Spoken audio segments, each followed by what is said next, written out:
Blog Talk Radio.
What's going on? You have tuned in to another episode of On the Move Unscripted.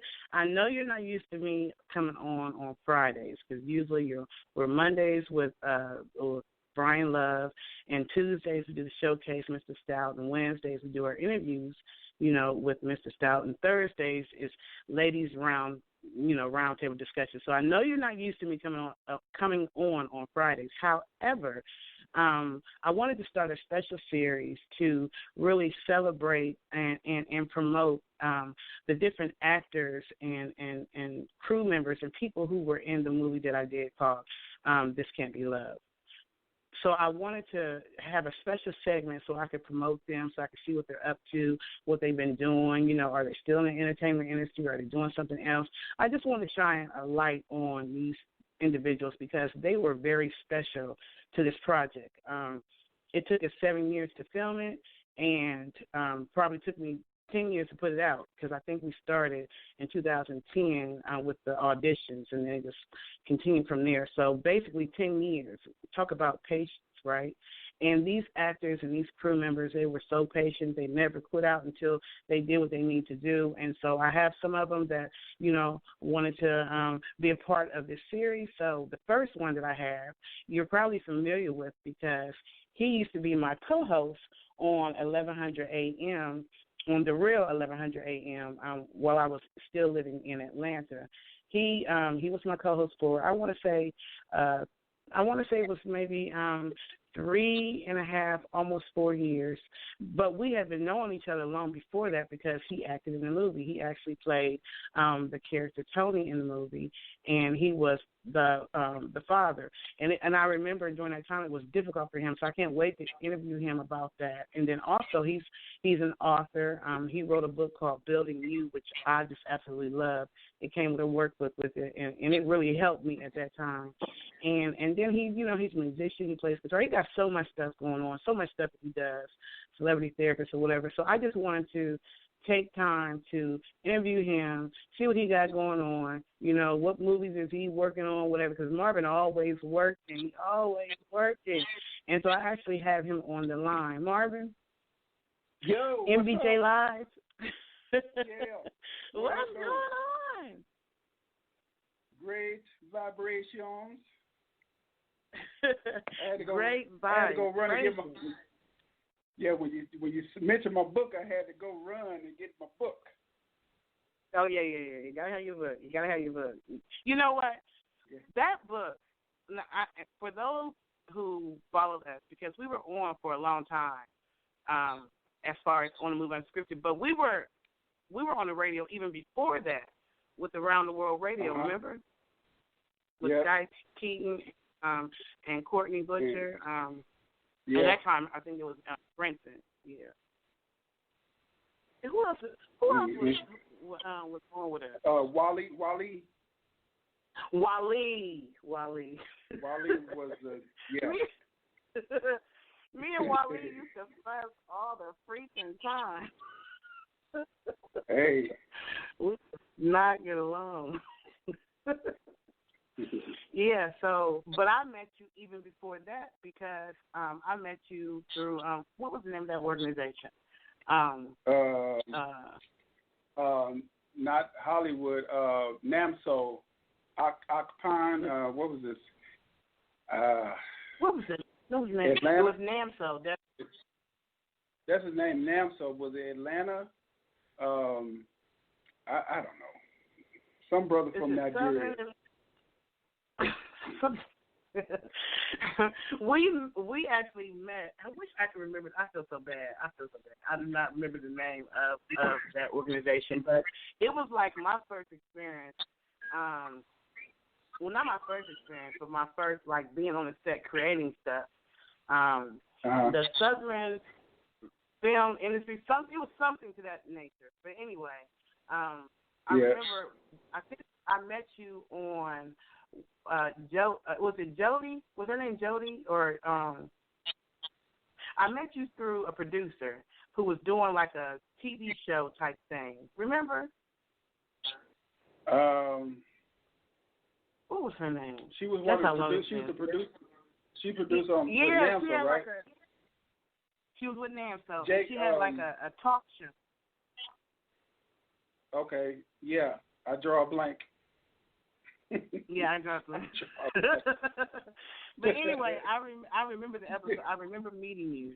And at that time, you had played in one of their films, which was the Janae. Was it Janae? Her name was Janae. Janae Woodley. Yes. Janae Woodley. Yeah. She was real up there doing her thing back then, and she probably still is. I just haven't heard from her in a long time. But you played for one of I don't know. Did she produce the movie that you played in? Yes. That organization?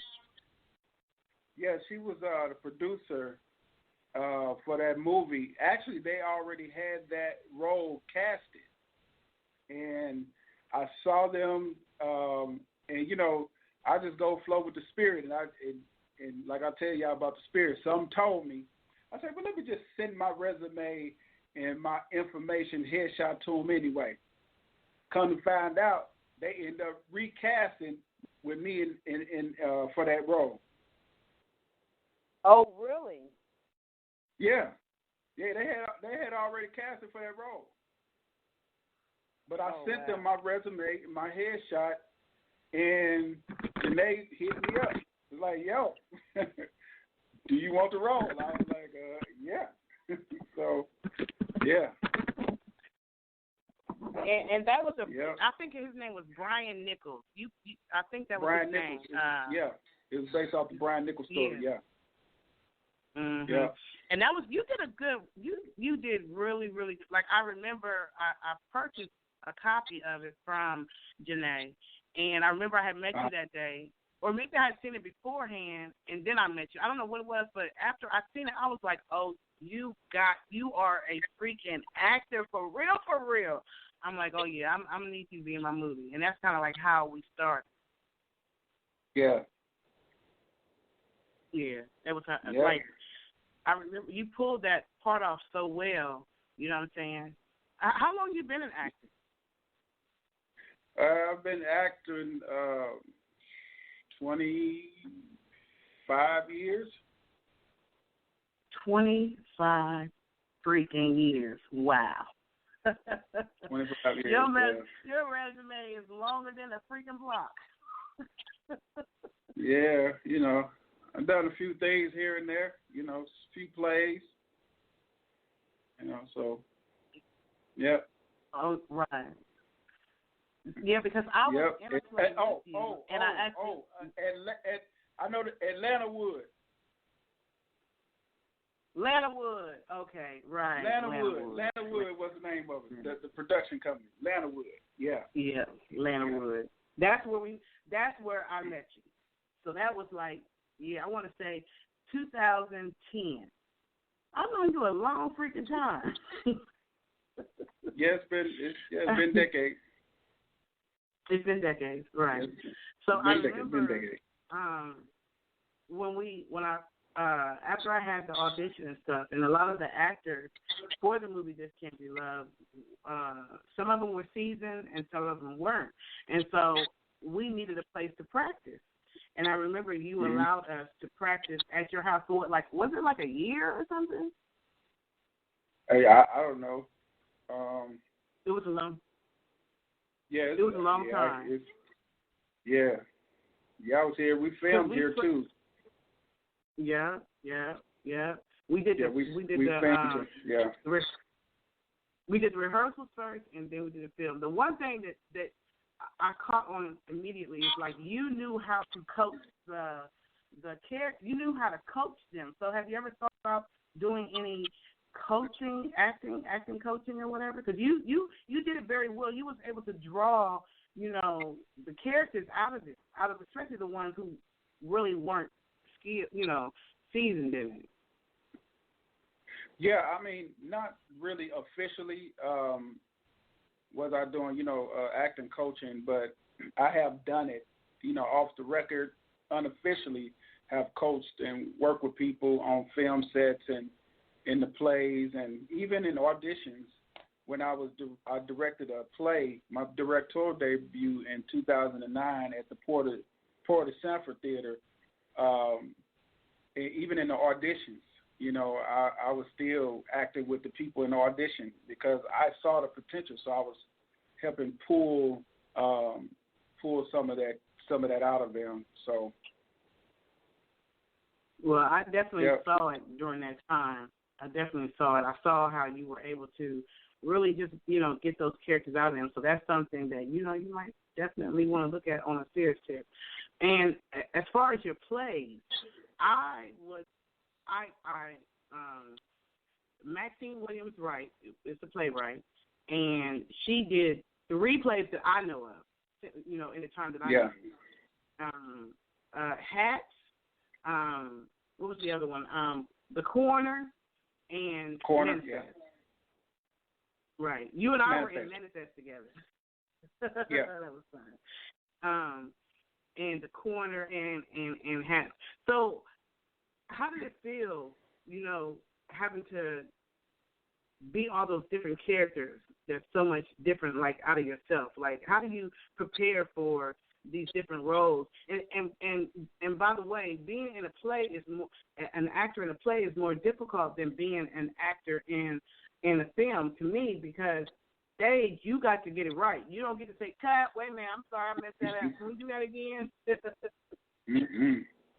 No, you got to roll with the punches.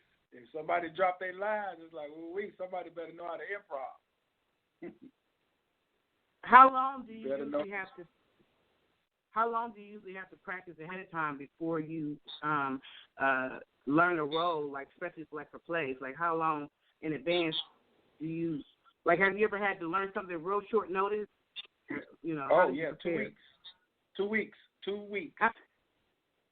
2 weeks. 2 freaking weeks. 2 freaking weeks for one of the lead roles. If you know who August Wilson is, right? He was a author playwright, and so I played. And this was another project that Maxine Williams-Wright was a part of. I think she was not the director, but she was part of it. And so Maxine came to me and was like, "Hey, Marvin, I got this a little small part for you, right?" I said, "Oh, okay, yeah, I'll take it since it's small." Man, I read that book. I was like, Maxine, this is a freaking lead actor. Yeah, it was the character was Citizen Barlow. So I had to learn that in 2 weeks. Wow. The character dropped out. He got intimidated, and so I had to learn it in 2 weeks. And it was like it was one of the best performances. I would say on stage, the best performance I had. Oh wow! Outside of the Blind Man, The Corner. But I would say that was the freaking bomb play. Yeah, I love that play. Yeah, that was the bomb play.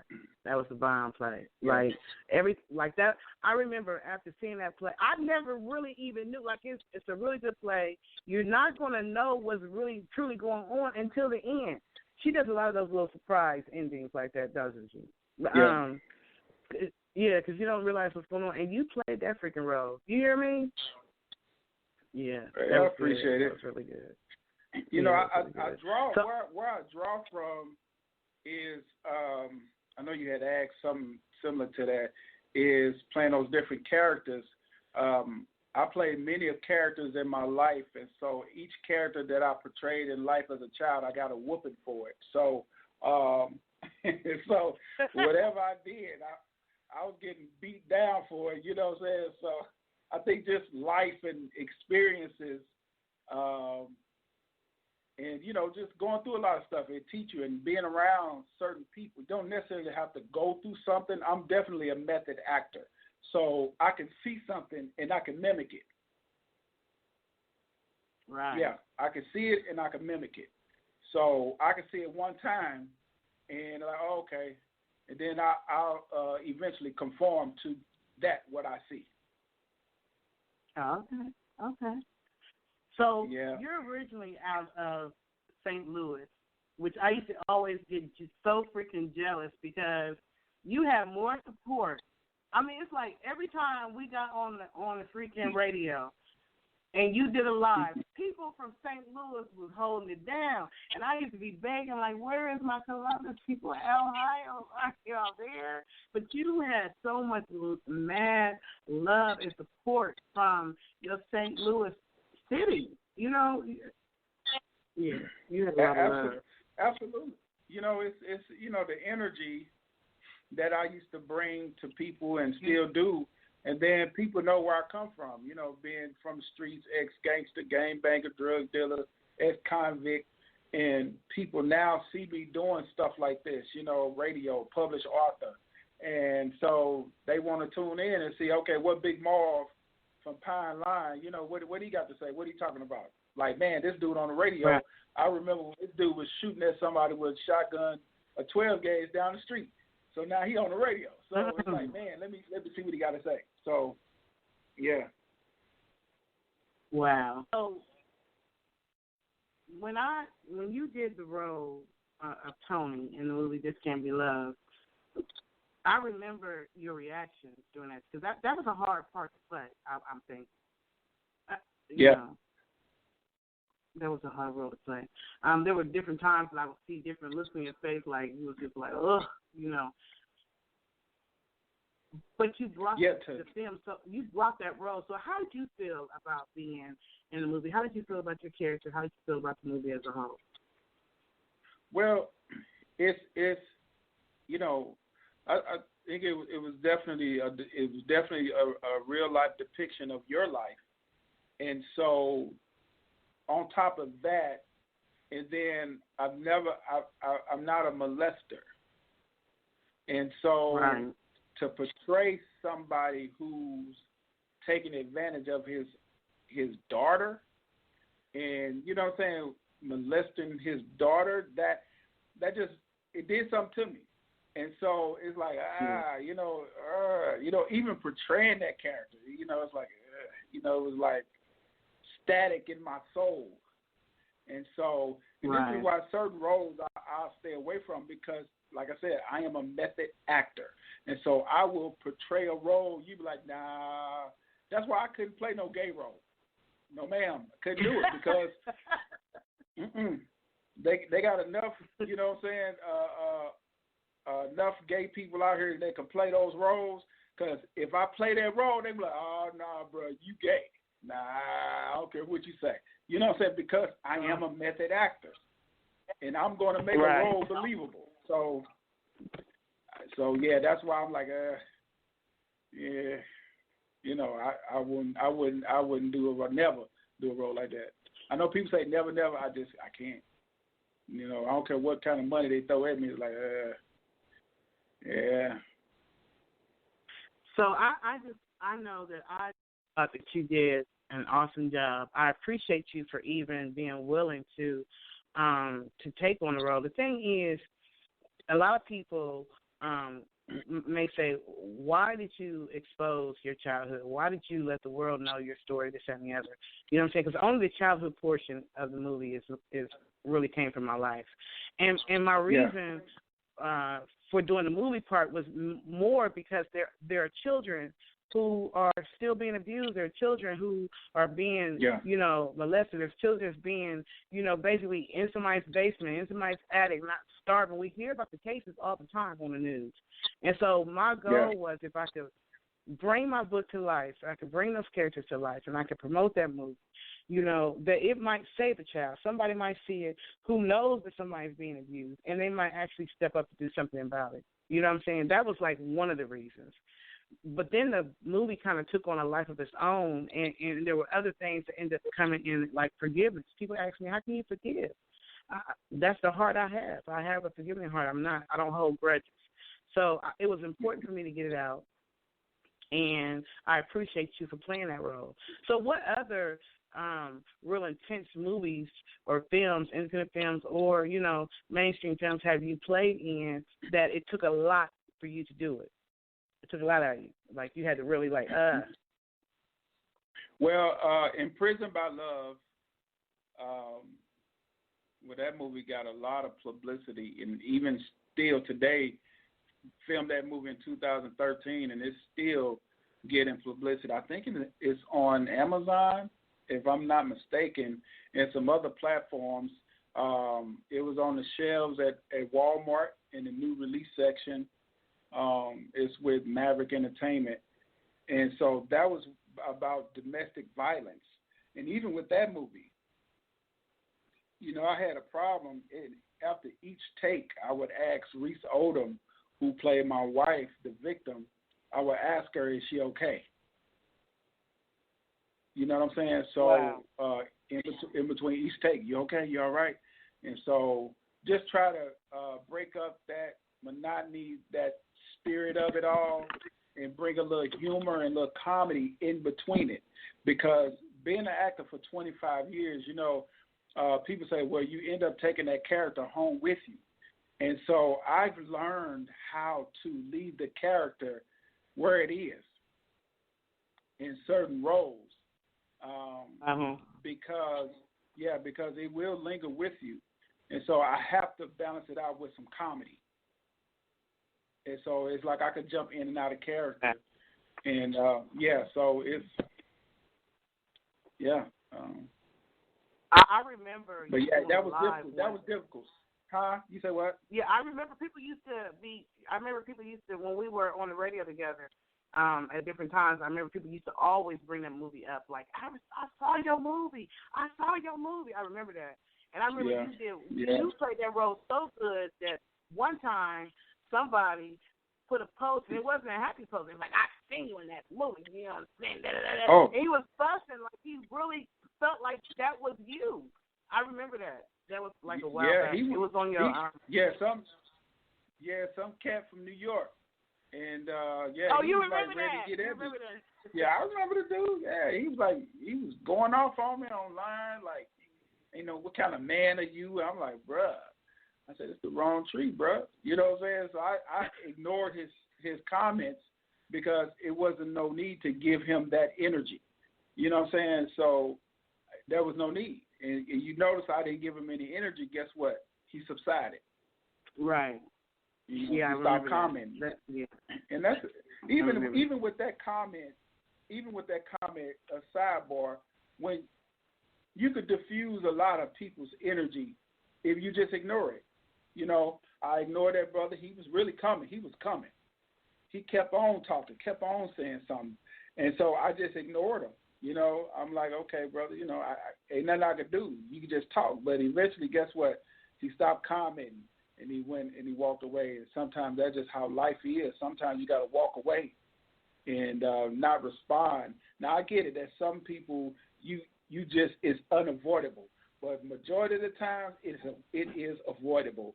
But you just choose to open up your mouth. You choose to respond, and you choose to react. Because you just want to get somebody told. You just want to put your hands on somebody. You just want to go off, cut somebody out. But a lot of times, we don't have to do that. We have the opportunity to walk away. That was a sidebar. Okay. But yeah. You know, and so that takes me to the next part of who you are. We'll bounce back to This Can't Be Love, but not only are you an actor, you know what I'm saying, but you're also a motivational speaker. Like, a lot of people used to follow, and I don't know if you still do it. I know you used to do it when I was in Atlanta, but a lot of people used to follow your morning lives. You know, your MBJ. Like, what was your soulful nutrition? You know, what was that saying that you used to have? What was that, your slogan? Oh, the MBJ Live, your soulful nutrition is helping you get the best diet plan for the rest of your life. It's a beautiful and amazing day in my neighborhood. How about yours? Boom. Right. Do you still do those? No, I haven't done them because I haven't. I flow with the spirit. I flow as I'm led to do stuff, and so I was led to take a pause and not do any live videos. Does that mean okay, you could lose your audience? Yeah, absolutely. But I still have to be obedient to the spirit because there's always a reason why I'm led by the spirit to tell me to don't do something. So I wasn't doing it, and so if I'm on live and and doing it is because I was led to do it because somebody needed, either I needed to pour into somebody, because even when I pour into people, I get energized. You know, that's when I know I've been called to do such a thing. When I pour into people, usually when you pour something, guess what? You're being emptied out. But in turn, I pour out, and I'm getting filled right back up. It's just like a continuous flow. Yeah. And you know what? A lot of people used to follow us on the radio when we did On the Move Unscripted in Atlanta, because we would have a lot of really motivational shows. Do you remember when you first decided to go bald? And you tricked me because I didn't even know you came in with a hat on. We had, and that episode we was playing NDIRE, you know, I am not my hair, you know, and you was just like, I got surprised, and you didn't even tell me. You didn't even tell me, and you just basically broke up and it was like, yeah. And I think on that show we was talking about, you know, being comfortable with who you are, you know what I'm saying, or being comfortable with the person within, and not worrying so much about the outer shell. You know what I'm saying? Or whatever. Yeah. And I know a lot of people viewed that episode. Oh, absolutely. You know, it's, you know, your inner man, your soul is a representation of who you really are. So if you cranky, you mad all the time and fussing, boxing, and cussing and whatever, treating people wrong, that's a reflection of what your soul is going through, because we are spiritual beings housed in a body. And so once we get our internal infrastructure in order, that's why I said the soulful nutritionists help you to get the best diet plan for the rest of your life. This is something that you can't physically eat, but you can ingest it through your mind, through your soul, through your ear gate, being around people, the words that you speak, and what you even think and believe. And so people in your life can be part of your diet plan. So if somebody's in your life that's always negative, guess what? That's a poor diet, because eventually you're going to start ingesting their energy, and guess what? Eventually you will start to regurgitate that negative energy. So it's definitely good. And we all have our days, you know, our good days and our bad days. So if I'm not feeling my best, guess what? I don't want to really be around nobody, because my energy is powerful. So it exudes positive energy. When I'm not feeling well, then, you know, I don't want to be around nobody. Let me see what this is. And a lot of times, majority of the time, I would say 99% of the times, it's not my energy. It's not my stuff. It's somebody else's stuff that I picked up. And so it's like I'm an empath. And so I pick up people's energy. So I can feel people's energy. They could be in a whole other country, and I can feel their energy. And that's how deep the rabbit hole goes when you're dealing with the spiritual world and you're dealing with energy. It's very, very powerful. And people may say, oh, well, this, that new thing, that new age thing, that. So when I say good vibrations, I had a young lady say to me, she said, what's that good vibration stuff? And so she was a little older, she was around my mom's age. And I said, do you remember the Beach Boys? She's like, yeah. I said, do you remember the song Good Vibrations? She said, yeah. So guess what? I'm thinking that good vibrations. I said, so it ain't nothing new. They were singing about it back then. So guess what? It shut her down. You know what I'm saying? So when I say great vibrations, that is my salutation versus saying good morning. So guess what? I came up with my own stuff, great vibration. So it's mine. I coined it. And so, hey, that's how I greet people, you know. Yeah. And, you know, I love your energy. I always thought it was unique, especially when you start bringing up, you know, the trees and nature and how you can, you know, you can get so much from nature. I'll never forget the time we were on that show with Big Jig, and I had just come from Florida, and I had touched a tree. This is after we, you know, I think we had just had the show with a Bear Green. Remember Bear Green from Little Women of Atlanta? Yeah. Okay. So I was coming back from Florida, and I touched that tree, and I remember my whole face broke out, and I was just like, oh gosh, this thing on trees. I'm allergic to the trees, and he was like, it's probably something wrong with your spirit. That tree was like, oh no, trying to perform an exorcist on you. But it was fun because my whole freaking forehead broke out. But I will say that even now, even though I'm not living in Atlanta anymore, I still reflect back to that, and there's a lot of times when I want to feel closer to God, or I'm going through something I need some alone time, I will literally go to a park or go somewhere where there's lots of trees and greenery and stuff, and I'll just sit there in nature and literally just meditate, and I literally can feel and sit in the sun or whatever. I can really just feel myself rejuvenate. I truly can. Like that stuff about that you talk about, nature and all that kind of stuff. It's real. Like it's real. Like I am an example of it. It's real. Oh, absolutely. It's like my elephant ear plants. I know I did a picture of them maybe, I think it was last month, when they was in the flowering pot, a little small pot, and I was kissing my elephant ear, and I took them out, and man, they just germinated and started spreading. And like I told people, I said I got a big head, so my elephant ears, like right now, are even bigger, way bigger than my head. So I speak to them, I touch them, I do energy work with them. I kiss my elephant ears, and I tell them, I say, I want you to grow around 10 feet tall, as big as me. And so, I sit in my little chair out there. I sit in front of them, and I just communicate with them. I talk to them, have a conversation with them. Yep.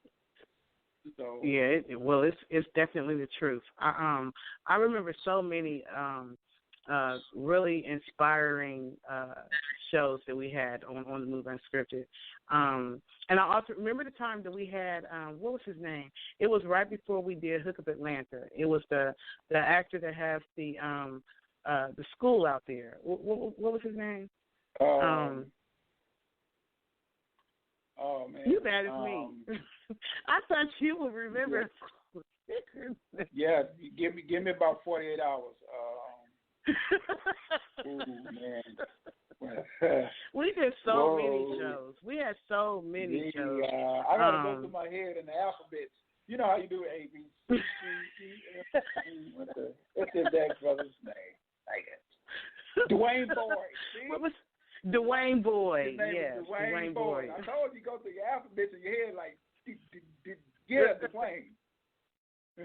Yeah. Yep. Yeah, I remember when he came on the show, and that was cool because we did have a little acting workshop that was affiliated with the show that we did. But a lot of people tuned in. Remember Superman and Superwoman of Roller Skate?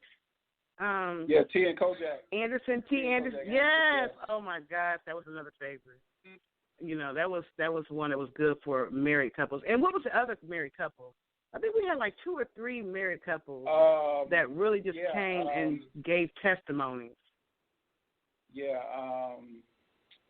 Shoot. I know they were all the same. Lynn. It was Lynn. Lynn and her husband.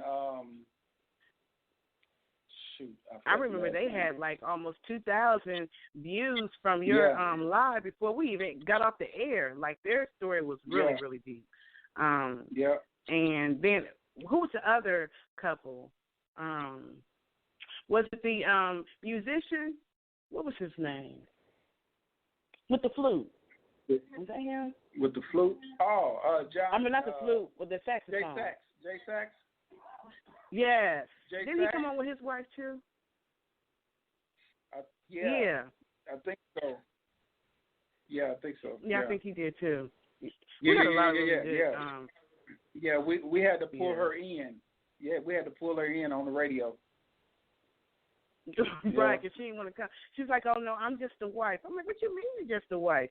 And he had already said, oh, my wife, she keeps everything organized. And then I said, oh, no, you're his superwoman. Like, what do you say? Oh, I'm just. No, you're not just. You're an important part of this puzzle. Yeah, Keon and Lynn Barnes is their name. I just remember that. Okay, Leon, okay. they from St. Louis. They from St. Louis too. Yeah, that's why I said they're gonna get you because you didn't even remember them your people. Listen, I listen. I don't even know my own name right now, so I barely know my own name right now. I've been so busy with late nights, just working, trying to be a blessing to people. That's what's up. So, yeah, because you're working on. Tell us about the business that you're working on now. The friends and family thing. Well, yeah, I can't really talk about that. I can't even talk about that on social media because it's a private groups. Okay. They private groups. So if you want to know about the groups, inbox me. Okay. If you want to know about what we're talking about, you're going to go to Marvin Baldwin Jr.'s Facebook page and send him a message. You're also on Instagram too, right? What's your Instagram? Yeah. I'm live on Instagram now. The Real Mind, Body, Soul Healer. Tell all your fans and followers I said hello, and I miss getting up there in front of them, and I miss all your fans. So tell everyone I said hello. We held it down for a long time. Oh, can you hear me? They can hear you. Hi, y'all. Yeah. Now, let me say it in my St. Louis native tongue. They can hear you. They can hear you. They can hear you. Yeah. They can hear you. We had a lot of great shows. So after we did to jump back to This Can't Be Love, after we did the filming, that's when we were on Around the World Radio, and then came On the Move Unscripted. But it was like whenever we needed you for whatever, it's like you were always available as far as, if it was location or, even, with the roles, just, when we went to radio, you was always a good friend and a good person to always be ready for anything that had to do with entertainment. And so that was the part that I absolutely adored about our partnership. And then we brought on Big Jig. Remember? Yeah. Towards the end, we brought on Big Jig. Me and Big Jig used to fight like hell. I don't know, is it me? Do I just fight with all the... Hey, you know what? You probably answered your own question. Like, if you fussing and fighting with everybody, you may want to check your own bag, You might want to look in the mirror. I even fuss with B Love. The only one I do not fuss with, I swear to goodness, that is a male co-host is Mr. Stout. Me and Mr. Stout do not fuss. So we do not argue. It's like our thing is real smooth with everybody else. I don't know what it is. It must be something about me. I'm going to pray about that. I'm going to go take my shoes off and run through some grass. No, you ain't got to pray about that. You know what your spirit. Your spirit. No, it's not that. It's just that they're strong. Me and you didn't used to argue either. I didn't used to argue with me and you didn't fuss because you're not that type. Like Mr. Stout's not that type. It's only the ones who I don't know. It's like I've been trying to get my point across and they don't, and they want to overturn my point. I don't know what it is, but it's only certain energy that I fuss with. It ain't all energy. Because I didn't mean you didn't fuss. And I don't fuss with Mr. Stout. So, I don't know. I don't like to argue. I don't like to argue and fuss and fight. So, I had enough of that in the streets and in my marriages. So I'm like, you know what? I'm all fussed out and fought out. I don't want to fight and fuss no more. I just want to live life. Can we Hakuna Matata? How about that? Can we all just get along? Shoot. That's why I am. So, especially being close to half a century. I don't have time for all the foolishness. You know what I'm saying? It's like, you know what? I've been there, did that, done that, and if that's what you're doing over there, okay, you stay across the street with that foolishness because I don't want no parts of it. And that means if I gotta be by my dang on self, then that's what it would be, you know. So at the end of the day, you know. Right. That's it is what it is. So, What it is. do you still skate? Because you were an you are not were, but you are I can't even pronounce it. You're a great skater, and actually the song that I did, Thank Superwoman, which is one of the theme songs for the movie, you actually was the videographer. I don't know if people know that. Yeah. What they do now, if they didn't, you just told them. Yeah, you just told them. That I was the videographer. Marvin is what the got, coolest like, person on skates, yeah. Huh? Well, I think I appreciate it. I appreciate that. You know, I've been skating a long time since I was like 3, somewhere up in there. You know, 3, 4, 1 of them. But skating, that's my you were woman, definitely that's my girlfriend. You were the coolest. I never known anybody who could. Everybody else is spinning around and going real fast, and they will be there, circled you like 4 times, and you be doing your little dance right there, and only inching forward too. I'm like, how does he the coolest skater that he don't sweat, he don't go fast, he just that's like them old men back in the day. Like a old cat daddy in the middle of the skating floor. Well, it's control. Somebody told me years ago that they was talking to T, Superwoman, and somebody came to her and was like, "Man, he ain't doing nothing," and she said, "Go out there and try to do what he's doing, and see if you fall." So the stuff that I do, it takes a lot of balance, a whole lot of balance.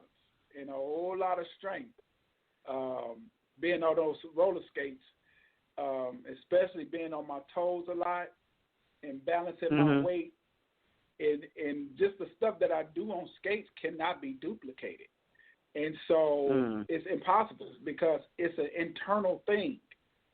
So it's not routine what I do. So it's all internal. However I feel, however I feel, that is going to be expressed in my skating. So I wish I could say the same.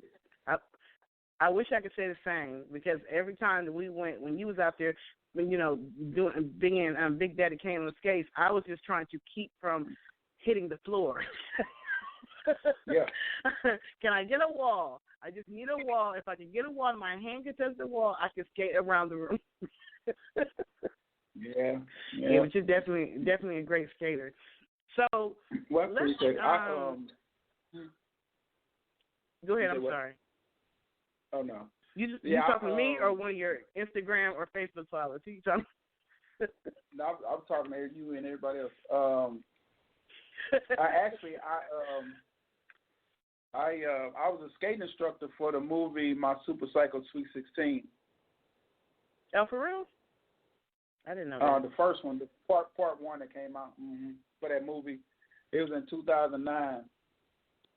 Okay. Yeah, it was in 2009, and that was pretty cool project that I worked on. It was on MTV for like a week straight.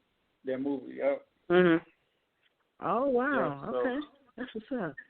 Well, you definitely got the skills, and like I said, you Superwoman was one of the theme songs for the movie This Can Be Love, and I just felt like, I always wanted a music video. That was something I always wanted, and I wanted it to be at a skating rink because I felt like it was a skating song. And so I remember when I was living in Chicago, I had tried to have an event on my own at the Martin Luther King skating rink, down there, but it didn't. I think I had like 15 people show up. You know what I'm saying?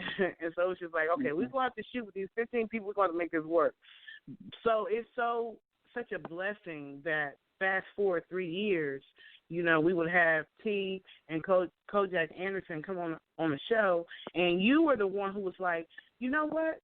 We should do a music video. You were talking about that, and then they invited us to their skating rink. It just all worked out, and so many people. It was so packed.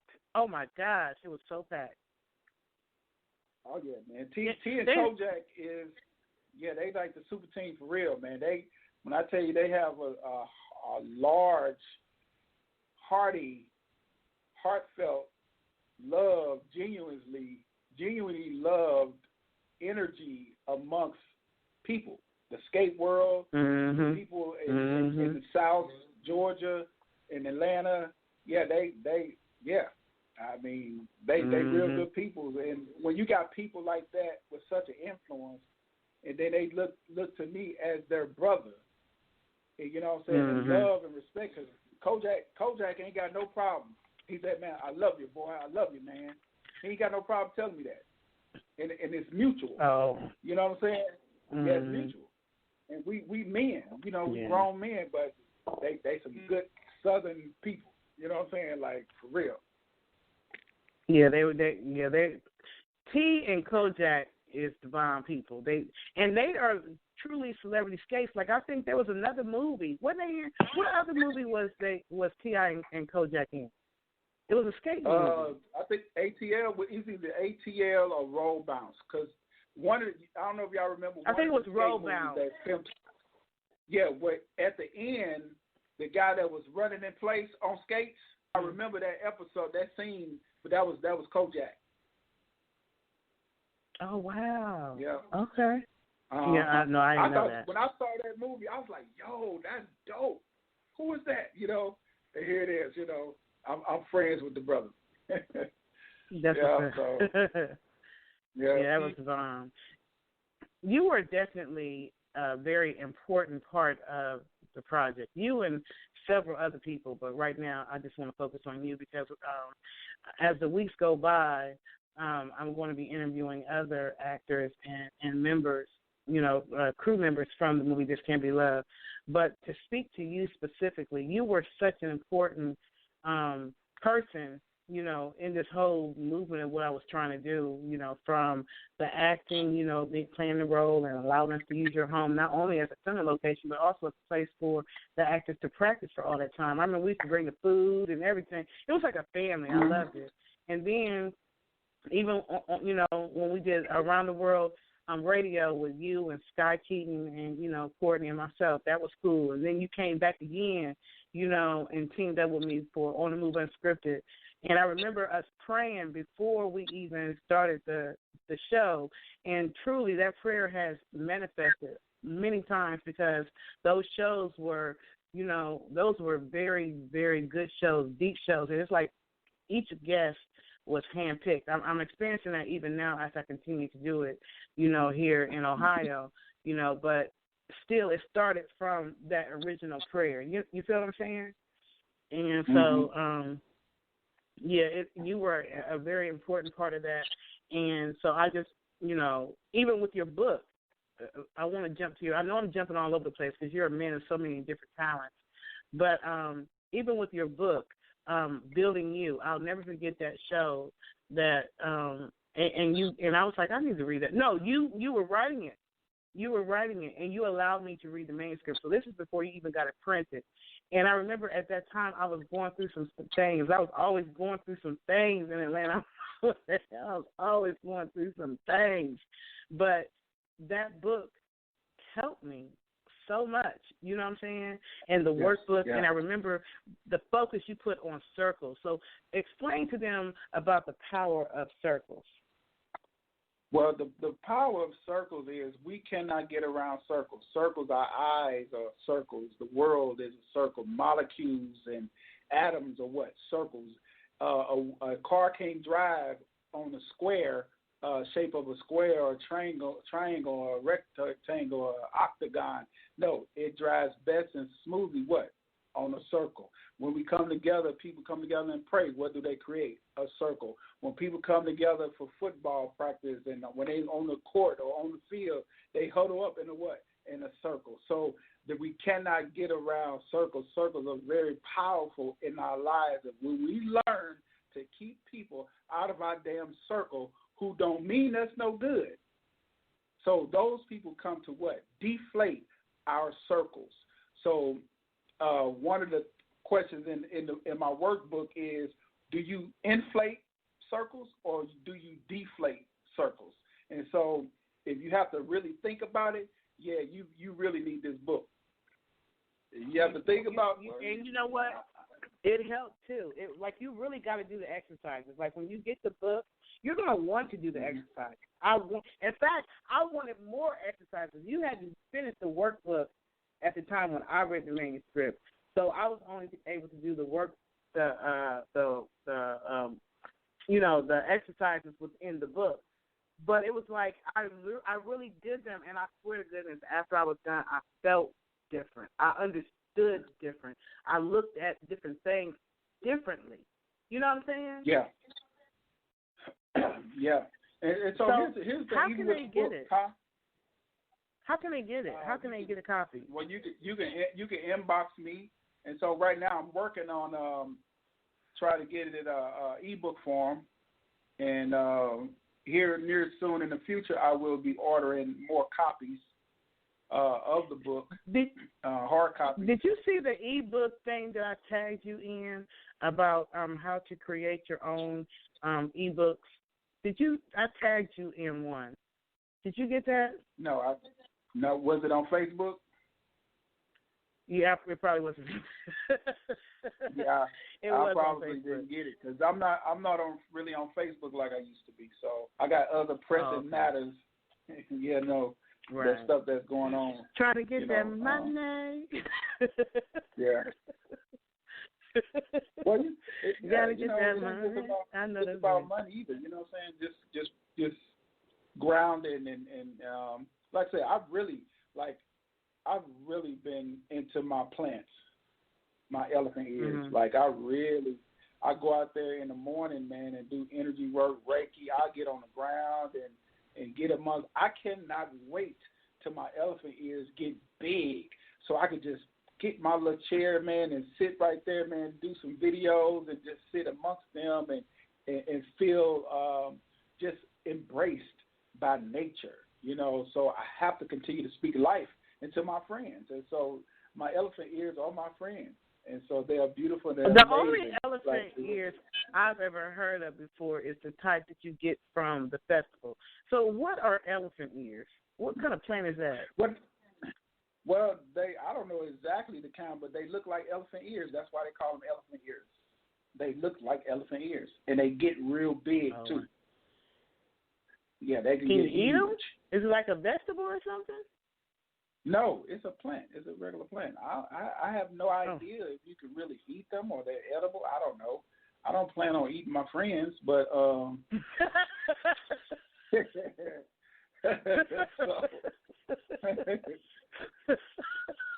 Right. Okay. Yes, you will be eating them. Yeah. Well, wow. I'm gonna take a look quick. All right, Instagram. I'm about to chime out. I got 8 more seconds, so I'm gonna come back in live. Are we doing how long are we doing, Patricia?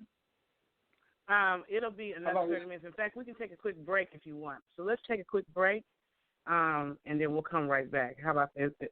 And that way, maybe you can get your Instagram people back rolling again. You want to do that? Nothing. I just no. You go ahead and keep rolling. Yeah, you keep doing what you do. Well, I want to take a quick break anyway, trying to give me some water. So we're going to take a quick break, and I'm going to play the song "Superwoman," which is the song to the footage that Marvin actually filmed. And actually, you know, that whole video would not have been possible without MBJ Live and T and Kojak Anderson. So I'm going to play that real quick, and then I'll come right back, okay? On the Move, Unscripted, y'all. We'll be right back.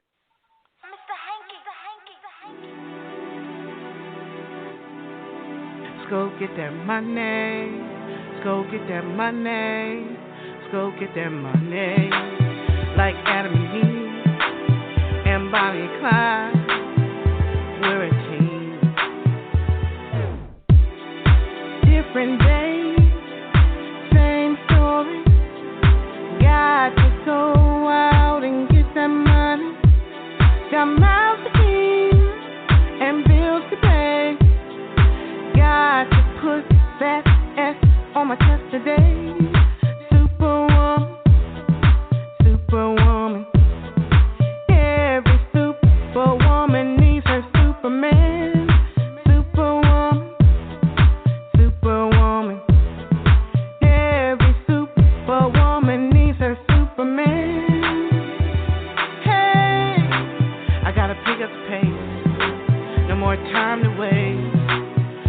put on my case. I gotta win this race. I got far too much to say. Different days, same story. Got to go out and get that money. Got mouths to feed and bills to pay. Got to put that S on my chest today. Superwoman, superwoman. Every superwoman needs her Superman. Superwoman, superwoman.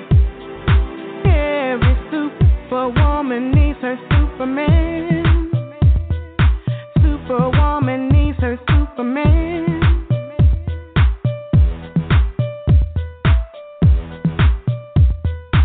Superwoman needs her Superman.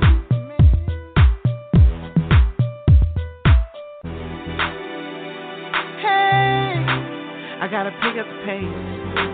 No more time to waste. Gotta put on my case. I gotta win this race. I got far too much to say. Superman, superwoman, like Adam and Eve, and Bonnie and Clyde. We taking over, and that's no lie. No mountain high, with you by my side. Hey, I'm your superwoman. My Superman, hey, like Adam and Eve, and Bonnie and Clyde, we will succeed. Superman, superwoman, like Adam and Eve, and Bonnie and Clyde, we taking over, and that's no lie. I got your back, baby, and you got mine.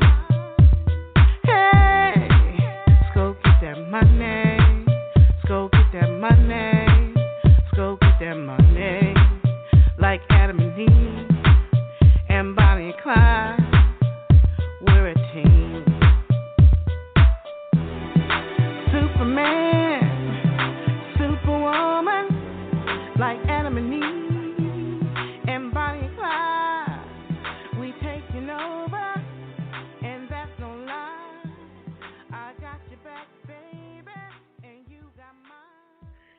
Yeah, so that was me. Excuse me, y'all. That was me singing Superwoman. This is on the move Unscripted, and I'm actually interviewing the actor, videographer, celebrity massage therapist. I remember you used to always say celebrity massage therapist, because you've actually massaged celebrities, including Tyrese Gibson. I remember you. And a host of others. But I remember Tyrese Gibson actually getting on live and just complimenting how awesome a massage therapist that Marvin Baldwin Jr. is. So we actually have Marvin Baldwin Jr. on the line. Are you back, sir? What up, though? So for anyone who's just now catching on or tuning in, I'm actually interviewing one of the actors for the movie This Can't Be Love. He actually played the character of Tony, but he's been more than just an actor in my entertainment career. He's been a friend. I've known him for about 10 years now. He's been a co-host on at least 2 radio shows I was a part of, and just a all around good person.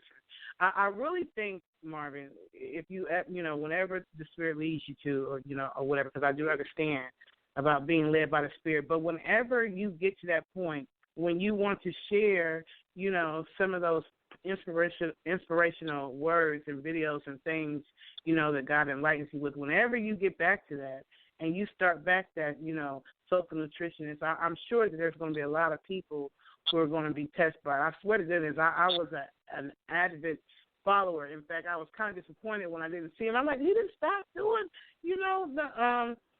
the lives like that, because you used to speak a lot of powerful words. People are going through stuff right now. Like they need more people like you to encourage them. You feel what I'm saying? Yeah. I believe it was a lot of static electricity in the atmosphere.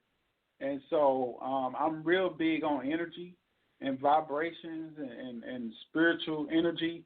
And so I believe that's one of the reasons why I wasn't led to be out there, especially all the stuff that's going on. I was just sitting back, just watching and observing everything that's happening, the things that they're not saying.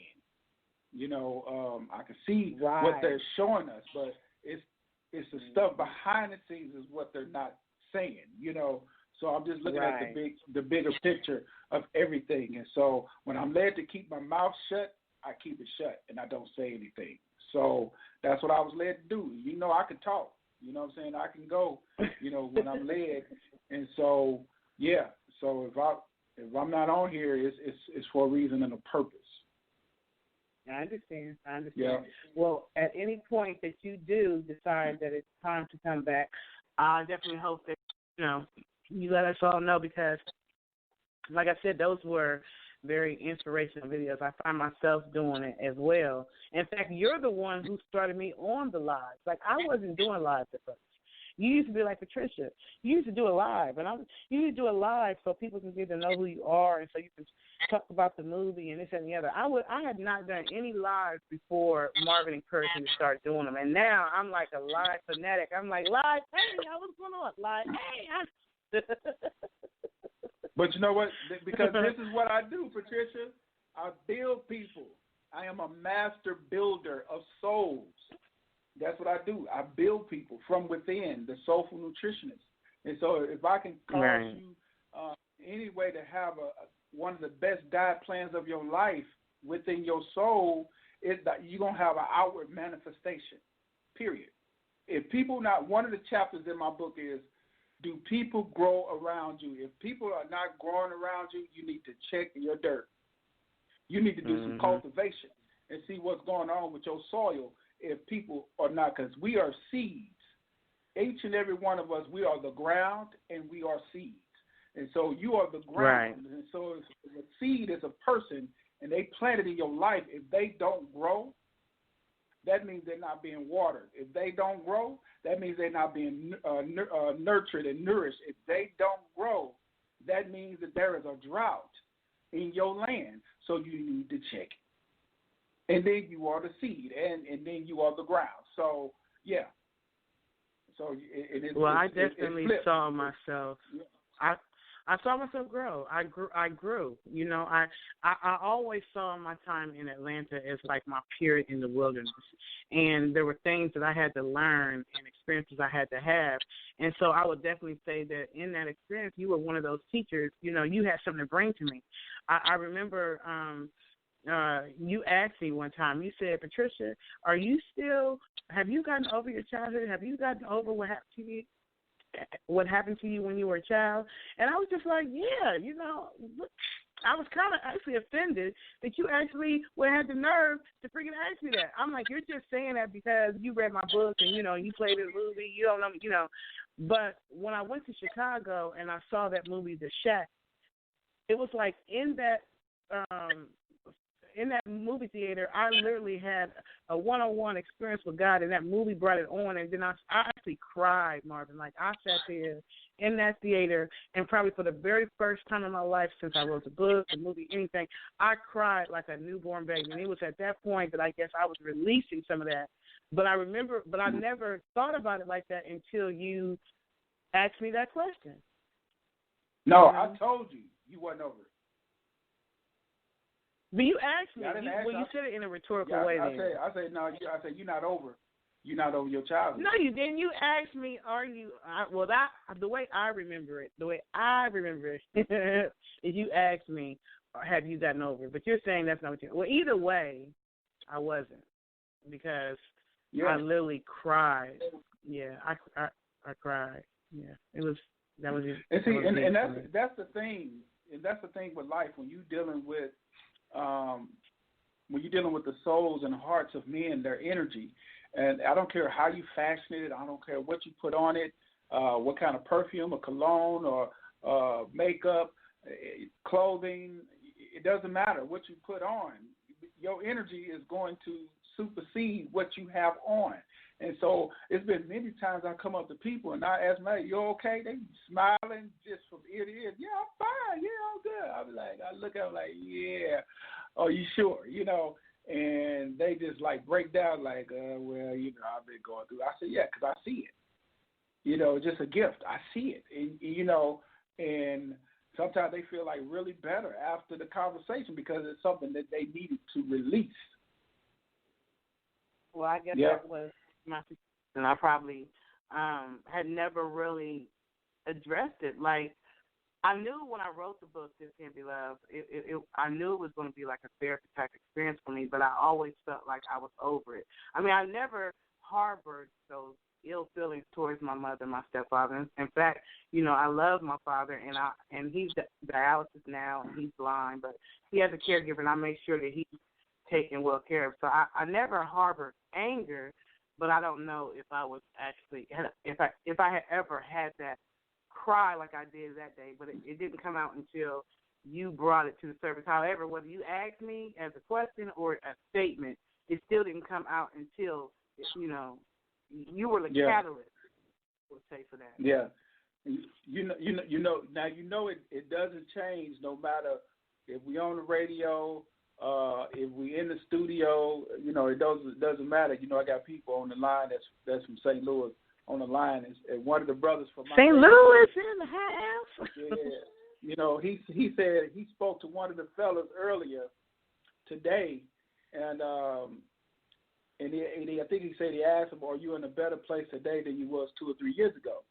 And if so, you need to recalibrate yourself and replace your surroundings of people. So if you like he said, Mr. Jackson, against the SEL, he said if you're in the same place, same position that you were 2 or 3 years ago, like the brother said, you need to recalibrate yourself and replace your surroundings and people. Spinning wheels, and you add it, spinning wheels don't get you nowhere. And that's the truth. Yeah, I agree with that. That's definitely the truth. Definitely the truth.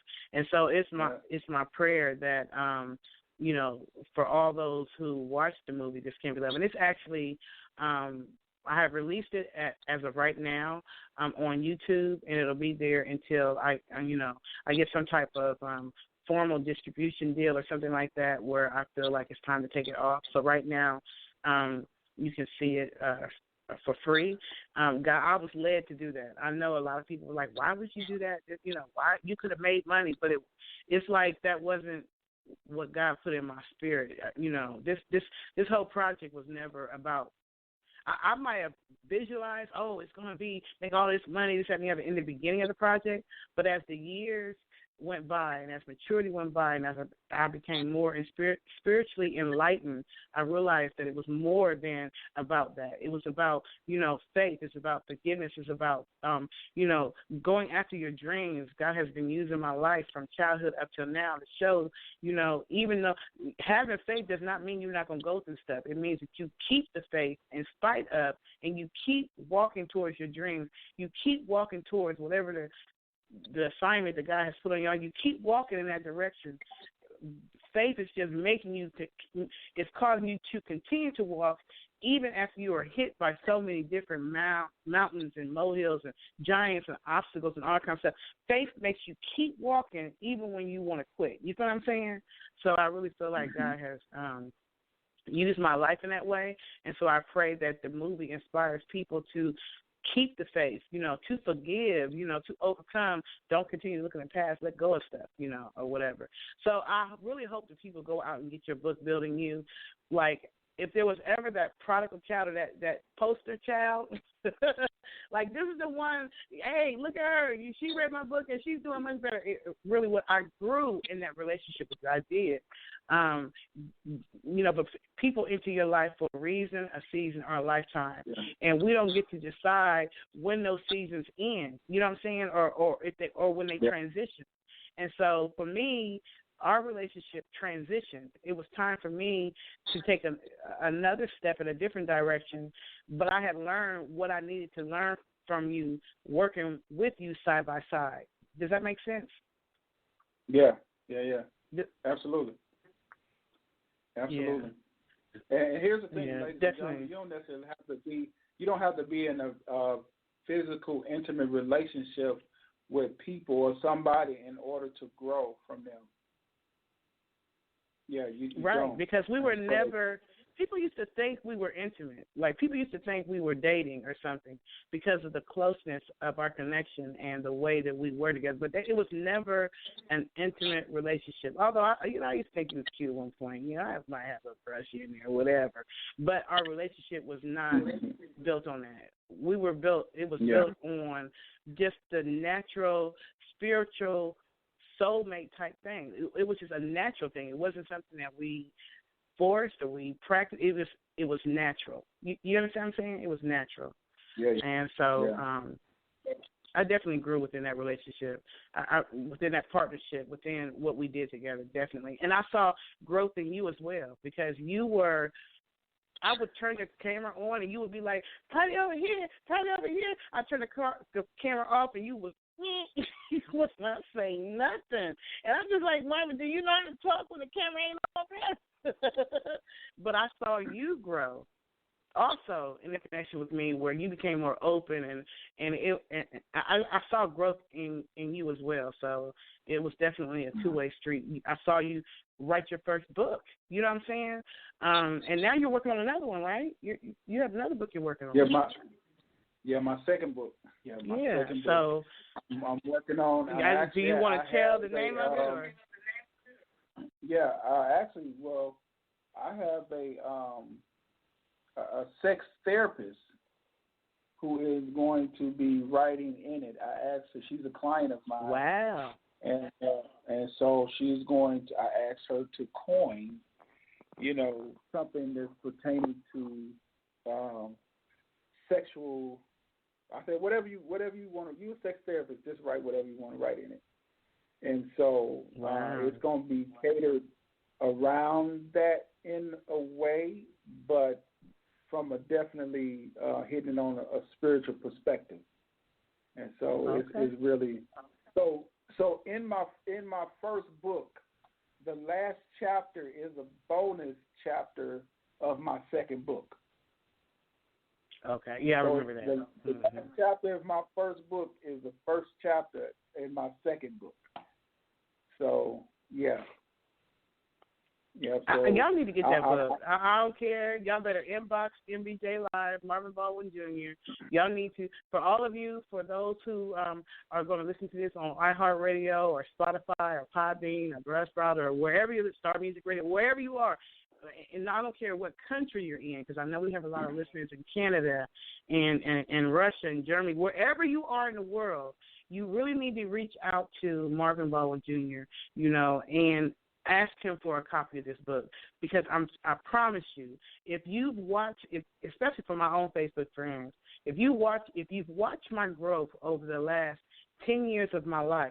Remember, I've known MBJ Live for 10 years, and I've been around him for at least constantly for a good almost four of that, so you're definitely, if you've seen growth in me, then you have to know that some of that came from being his partner for all that time, because we were side by side almost on a daily basis, whether we was kicking at the club or, at a function or on the radio, like we were constantly around each other. So he was constantly pouring into me. And that book, Building You, is a book that you definitely want to have. You want to read it. You want to get to work. You want to get the workbook, too, because if you only get Building You and you don't get the workbook, when you get done reading Building You, you're going to want more exercise. And I believe that's where the workbook comes in. In fact, Marvin, where's my workbook? Because I felt like I asked you for that. You used to treat me bad. You wouldn't even give me freaking massage when you was in Atlanta. I used to be like, where my massage at? How do I sit side by side all this time and I don't get a massage? I used to always fuss about that.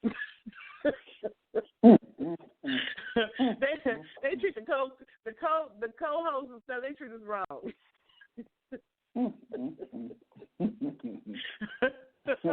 I thought but you know what? You never got the workbook. I didn't get the workbook before I left, and I kept saying that I was going to get it. When you allowed me to actually do a review inside your manuscript, which I appreciate that. And I was supposed to get the work, but I don't think you was done with it at that point, and I never came back and asked you for another one. So I really should have. Yeah, so, Okay. but, so we're coming down to our last 10 minutes, and I want to really just close my mouth, MBJ Live, and I really want you to just tell the listeners, you know, how they can follow you, how they can, you know, go get because you're a musician too. We did a song called Summertime, which you can see on YouTube. That was the bomb. He's a great actor. So much about you. So use these last 8 or 9 minutes to just tell the listeners whatever you want to tell them about yourself. Well, I think a lot of it has been said enough anyway. I'm just the soulful nutritionist, you know. I try to treat people how I want to be treated and not how they treat me. And so this is how one of the reasons I stay blessed is I give to people, you know, out of my heart, you know, my soul, and not necessarily what can I get back from them. And so if I'm led to do something, I'm not necessarily looking at that person for a return. And so, you know, God, the universe, you know, it's gonna come back. It's gonna come back to you. That karma is gonna come back to you. You know, you reap it and you gonna sow it. So if I'm sowing in the field on good ground, and if I'm sowing out there, I am going to reap a harvest in due season. I know that sounds cliche because you've been hearing it for years in church, but no, like when you really truly understand that saying, you say it differently, and it means so much of a difference in your life, and so then I understand that principle of sowing and reaping, and so and also I'm a manifester, so if I'm speaking stuff, I have to be careful of what I think and what I speak because it will come to pass. And so don't be afraid of your gift. This is for somebody. Quit sitting down on your gift. Quit being afraid of your gifts. You know who you are. You're sitting on the edge of your seat. You don't have no peace. It won't leave you alone. You can't sleep. You're uncomfortable. This is for somebody. This is a word for somebody. It's time for you to step out and stop being afraid. Tell them what you hear. Tell them what you see. Tell them what you have dreamt about. Some of you dreamers, tell them what you know your dreams are come to pass. Tell them. Tell them. Quit being afraid. And the more you do it, guess what? The better you'll become at it and not walk in fear. And that's all, folks. And tell them your how they can follow you on Facebook. I know you're on Instagram and everything. Tell them that too. Yeah, you can Facebook Marvin Baldwin Jr. or you can go to my Instagram, The Real Mind Body Soul Healer. I forgot to ask you, are you working on any new movie projects? Well, I've written 2 feature films, and one of the projects, just trying to get traction on that project, we have actually a sponsorship investors packet. And so we need about at least $500,000. That's just the initial to lock in the actors to get the letters of intent and to get some A-list actors on board for the project. So I got a couple of people that's in the film industry, and one of my other good friends is an initial investor on the project, and so that's what I have been working on even behind the scenes for the past year or so, and so yeah, that's that. It's too bad we never got to record fully, like in a professional studio, record Summertime, because I love that song. I love you playing it on the guitar, and I know sometimes you do live with your guitar, but I absolutely love that beat, and the words, when I sung it, was freestyle. I just freestyled it. We was at your house, and you played the beat, and I just started singing, and I remember seeing this red bird fly by the window when I was singing it. I still remember that. It's crazy. So I really appreciate you for. Oh, you playing it? Are you playing?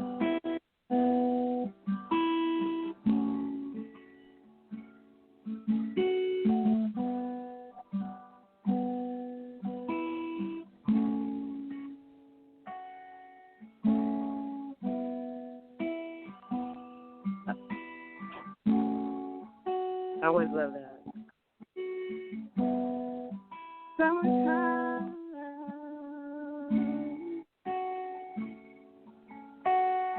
Watching the birds fly. Now, you know it's a delay with the phone and the I love car that. and over the phone, yeah. Huh? Summertime. You know it's a delay over That the phone. wasn't summertime? Yeah, that was it, but it's a delay. When you singing it, it's off because it's a delay in the phone. Oh, okay. Well, they may not hear, but the you can go to timing- YouTube and actually look at it. Right. I just was putting the beat out. Go to the YouTube Miss Goins 1119, and you can look at it. And also, you have a YouTube page too, don't you? Yeah, I don't know what it is. Yeah. Well, he got one. Yeah, I got several of them. Well, I hope that we continue to keep in touch. Definitely, I'll be doing these series every Friday for as many actors and filmmakers that I can find. So hopefully you can call back in, maybe even help me talk to them if you feel like it or if you're available or whatever. But it'll be every Friday. Next Friday it's going to be Sophia and what was her name? Sophia and Melanie Hughes' daughters. Sophia, I remember Sophia's name. Sarah and Sophia will be on next week. And then on the September 18th, it'll be Patricia. You remember she was the lead character. And then Sarita Shanae will be on September 25th. And then I have to start filling out the ones for October. But hopefully you can call back in, if you're available and, have one big reunion. I miss all y'all in Atlanta. I truly do. That's what's up. Cool. That's what's up. Yeah, let me know, keep me abreast. And, keep me abreast of what's going on. Definitely. Definitely go to Marvin Baldwin Jr.'s page. You can actually click on his videos. And you can look at a lot of different videos and things that he did do when he was doing live. And also you can catch some of our old shows. We had a lot of them. It was over a span of 3.5 years, so we interviewed just about anybody and everybody you can think of. Even Mr. Hank came a few times with his silly self, who produced the song Superwoman and Living My Best Life in California and WAP and all them other songs. Like, he came a few times and stuff. So we have a lot of good shows that are still available that you can watch on YouTube and Facebook and stuff. And just keep follow him and just watch his movement because he's still doing things. He's still MBJ Live, Absolutely. On and off the camera. Don't forget about Mr. Flamboyant. Oh, Mr. Flamboyant. I'm going to have to get him, too. I'm going to have to interview him, definitely, because he was another person who was really important. Him, so many different people, so hopefully I can get all of them to come, at different times and over the course of this series, and they can just tell us what's going on with them, what they got going on, and everything like that. But it was important for me to just share this time with you and just, with our listeners and our followers for the show back then and your followers and mine or whatever. But thank you so much for being on the show, and I wish you much continued success in everything that you do. Well, thank you very much. I appreciate it, and the same for you.